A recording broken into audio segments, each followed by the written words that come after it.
Alors, retour sur l'émission Les enjeux consacrés à la jeunesse ici au Gabon. On est toujours avec Stephen Stanislas Mouba, avec Stevie Essima Ndoutoum et avec José Lae de Rogoula Agozano. Alors, monsieur, tout à l'heure, Stevie Essima était en train de parler de deux facteurs qui bloquent l'enrôlement des jeunes sur les listes et autres. Déjà, le fait qu'il y ait une sorte de gérontocratie qui essaye de tout conserver. Et bien sûr, le manque de formation au niveau des partis politiques. Quand on parle de gérontocratie, en 2009 quand même, c'était un président relativement jeune qui arrivait aux affaires, Stephen Mouba. Tout à fait. En 2009, on a eu un changement qui, certainement dû aux conditions dans lesquelles l'élection présidentielle a eu à se dérouler, n'était pas prévu parce que c'était une transition. On a eu des candidats qui sont arrivés de tous bords et donc la lutte peut-être entre les générations s'est poursuivie dans l'élection avec la victoire effectivement au sein du PDG et ensuite au niveau national d'un des porteurs du courant des rénovateurs. Mais ce que je voulais aussi rappeler dans le contexte actuel, c'est de dire qu'il n'y a pas, à mon sens, un manque de formation des jeunes au sein des partis politiques. Il y a des facteurs en amont.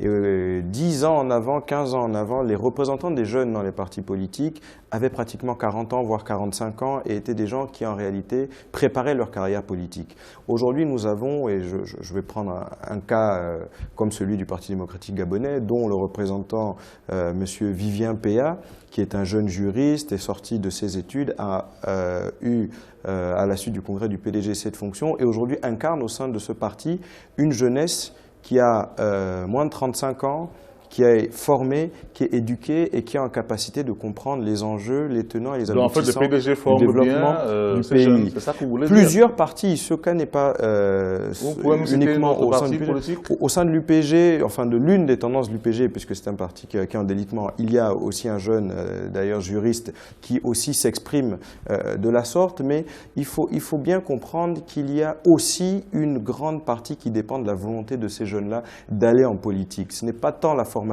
mais quelle est l'attraction, quelle est la volonté des jeunes de s'exprimer en politique? Quelle est leur perception? José Lae de Rogoula, sur la même question. Alors moi je voudrais répondre aux deux aspects. Le premier aspect abordé selon le cadre culturel me paraît à mon sens incomplet.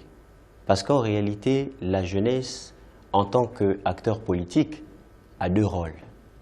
Le premier rôle, c'est de participer en tant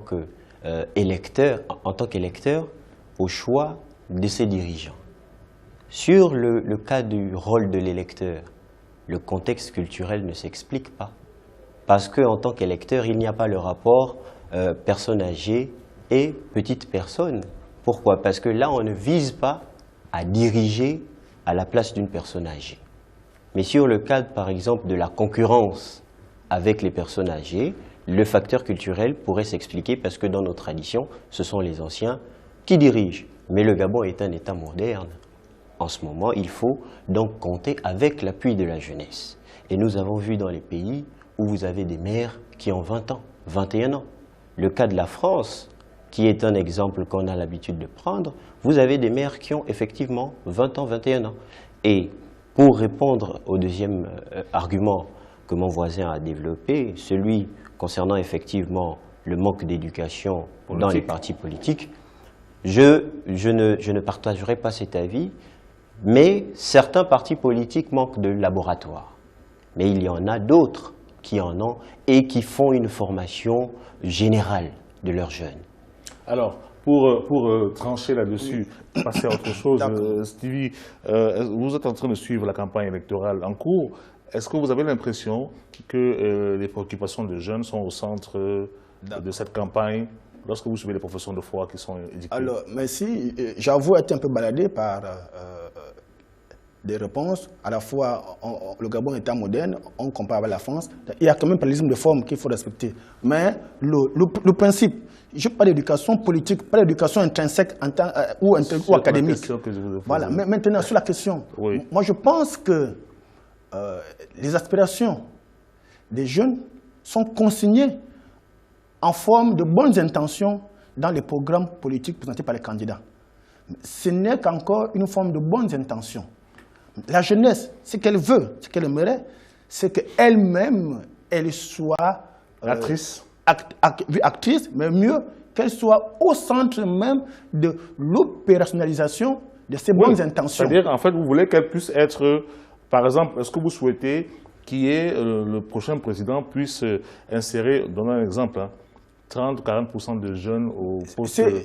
Le chef d'État actuel a légiféré sur la question. Aujourd'hui, on a des lois qui vont vers l'idée d'octroyer sur les listes électorales et dans la chose politique 30% de présence des jeunes, 30% de présence des femmes. Ça a été le fait à légiférer. Ça ne peut pas être d'accord. Hein. Alors, je voudrais dire quelque chose. Non, attendez, c'est pas. Je voudrais dire quelque chose de très important. Le chef d'État ne peut pas légiférer. C'est le Parlement qui légifère. Le chef d'État réglemente. Et je voudrais corriger des chiffres. Dans la dernière loi concernant les quotas, ce n'est pas 30% des jeunes et 30% des femmes. Si. La politique nationale de la jeunesse avait effectivement proposé 30% des jeunes et 30% des femmes. Monsieur ici me reprendra si je me trompe, puisqu'il est au centre de ces questions, au sein de son parti politique, c'est 30% des femmes et 20% des jeunes qui a été retenu. Bon. Alors, donc, je retire sur le plateau que le monsieur dit que ce que le président Ali Bongo nous dit en sa campagne, c'est faux. Ok, je vais le tenir parce que le président Ali Bongo dit partout où il va que c'est 30% de jeunes, 30% de femmes. Mais aujourd'hui, qu'on apprend par un expert que le président Ali Bongo ne dit pas vrai, ça engage que ce qu'il dit. Mais je termine en disant que... Oui, terminez, oui. Je ne veux pas faire un débat juridico-juridique. Donc, je veux passer outre l'idée de préciser le sens de légiférer. Ce n'est pas ça le but du débat. Mais je termine en disant que la jeunesse veut, sur elle, prendre les pleins pouvoirs de sa responsabilisation. Alors, parce que c'est cela le défi actuel. Stephen Mouba, j'aimerais revenir clairement à la question que vous avez posée entre les différentes offres politiques qui existent. Il ne faut pas se le cacher, le président Ali Bongo a un net avantage sur ses concurrents du fait d'avoir, pendant ce mandat, effectivement, pu accompagner à la mise en place et impulser la mise en place d'une politique nationale de la jeunesse après le Forum national de la jeunesse qu'il a présidé lui-même dès son accession à la magistrature suprême. Il a l'avantage d'avoir mis en place un certain nombre de politiques très précises. Moi, au sein de l'association Tchoumou, aujourd'hui, les jeunes manifestent l'envie de participer au Grand Prix de l'Excellence. Le Grand Prix de l'Excellence est une initiative du président Ali Bongo qui vient permettre aux jeunes de concourir sur l'entrepreneuriat pour répondre aux questions de chômage et participer elle-même en tant qu'actrice à la résolution de ces problèmes. Et en plus de cela, il a annoncé lors d'une manifestation du PDG, de l'UJPDG à Port-Gentil cette année, qu'il dédie le prochain septennat, s'il obtient le suffrage des Gabonais, à la jeunesse. Il a pris un engagement ferme. C'est en cela que je parle davantage sur ses adversaires. Ensuite, malheureusement, peut-être pour la jeunesse gabonaise, beaucoup de ses adversaires, dont les principaux, les plus connus, sont plus âgés, ont plus de 60 ans, ont plus de 70 ans, ont une équipe de campagne qui généralement a un visage très masculin et très âgé, ce qui ne présage pas pour la jeunesse d'une réelle volonté de ces gens-là de l'intégrer dans ces politiques. C'est un sorcellerie selon vous, José? Alors, je ne dirais pas ça, je n'irai pas jusqu'à cela. Alors moi, je dirais tout simplement qu'objectivement, celui qui veut diriger le Gabon en 2017 ne peut pas faire sans la jeunesse. Ne peut effectivement pas faire sans la jeunesse. Parce que la jeunesse représente plus de 60% de la population gabonaise. Et ça, c'est un chiffre qui reste même encore à vérifier parce qu'on avoisine les 70%.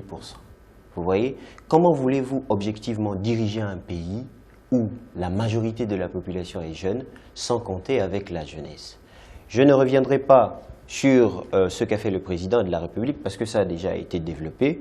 Je dirais simplement que dans les projets de campagne des candidats à l'élection présidentielle, il y a une forte prévision sur la jeunesse. Maintenant, ce qui est important, ce n'est pas de prévoir, ce n'est pas de se projeter, c'est d'appliquer. Effectivement, je ferai ici un peu l'apologie d'une petite structure qui s'est créée, qui s'appelle Juge, qui a donc décidé de mettre en place un contrat des attentes de la jeunesse qu'il envisage de soumettre aux différents candidats à l'élection présidentielle.